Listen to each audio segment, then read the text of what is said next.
every day at about 8 a.m. for your viewing and listening pleasure. And we explore life together. We explore life together by the questions we ask. And the questions we ask give us greater and greater answers. And the more we admit how little we know, the more we open ourselves to the experience of greater. You see, when you know something, you put limitations on yourself. And so one of the things that I wanted to talk about today is that to become aware, which we're all seeking, is to accept personal responsibility. So here's the question I want to ask is, in your level of awareness, are you aware whether or not it is your energy creating your life experience, or is it the energy of those around you or the events happening in the world around you that you're focusing on that is creating your experience? You see, if you have awareness, you realize that the only experience that you're going to create is based on where you put your awareness. And who's responsible for where you put your awareness? You are. No one else is responsible for that. So I think it's so important that we get that and understand.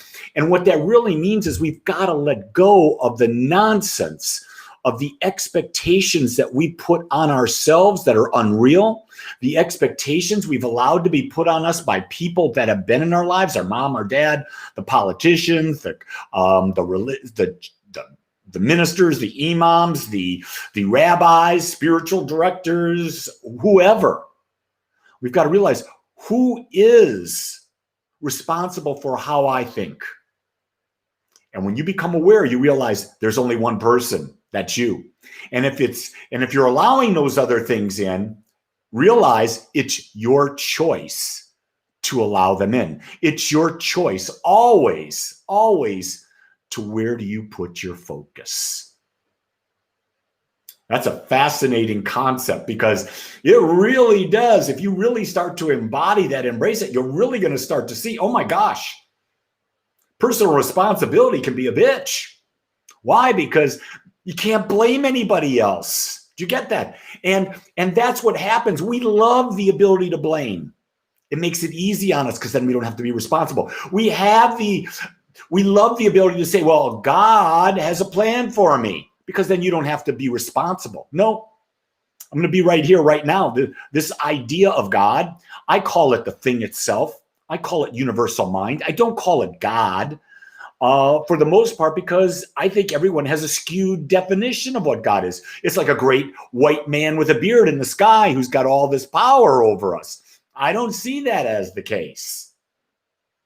I see that we're all individualized expressions of infinite consciousness.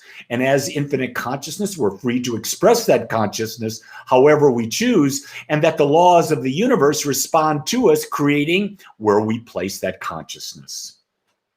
That's how I see life. And I'm not telling you to believe me. Do you hear that? I'm not. I'm just giving you ideas. And you get to choose those ideas. That's like anyone that's around you has ideas. They might be good. They might not be good. They might work for you. They might not. It's fascinating. Life is always opening the door to greater levels of awareness. I never have said that way before, but really think about that. Life is always opening doors for greater awareness. So what's happening in the United States, in the world right now? Lots of contrast. And what is it doing? It's opening the door for us to become more aware, for us to see life from a different perspective, to see life from a self-empowered perspective. Are you willing to accept your power? Are you willing to test the laws of the universe and see how they respond to you? Because until you do, you are the victim of your unconscious thoughts, your unconscious beliefs, and you will always be a victim until you reclaim your power by being aware and making conscious choices about who you are and where you want to be in the world. It's that simple. It's just not easy. It requires work. And what I've observed is that we've gotten lazy. Keshav says, and how do you do it? You start becoming aware of where your focus is.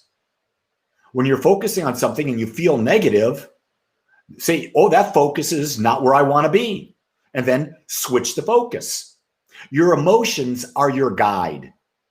They tell you where you are in retrospect to what your inner being wants to express and experience. So your emotions tell you whether you're on track or off track. And if you're aware, you'll listen to your emotions, and then you can either continue the train of thought, enhance the train of thought, change the train of thought, rebuild a train of thought, imagine a new train of thought, whatever you want, but you get to choose that.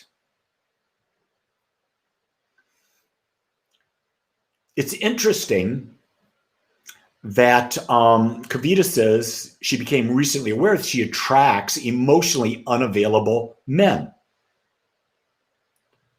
Here's the key thing. This may not feel good for you, Kavita, but I'm going to say this up front.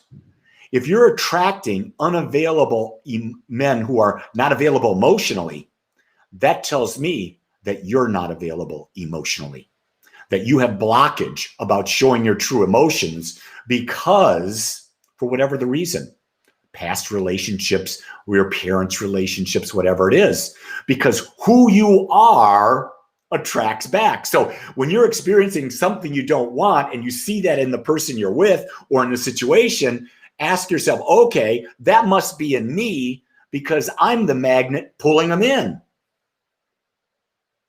And that's where we do the work.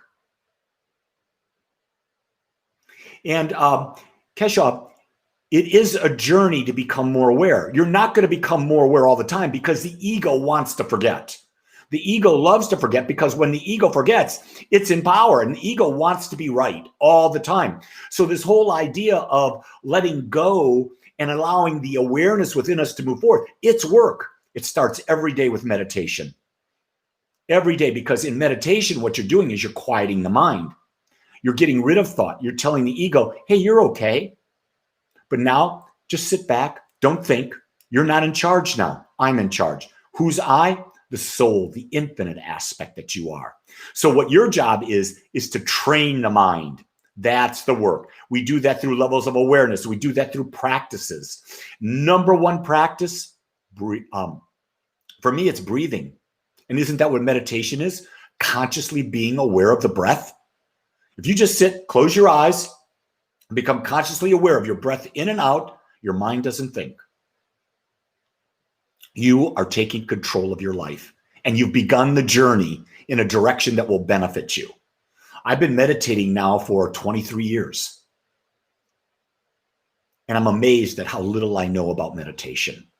But yet every day I sit and I meditate.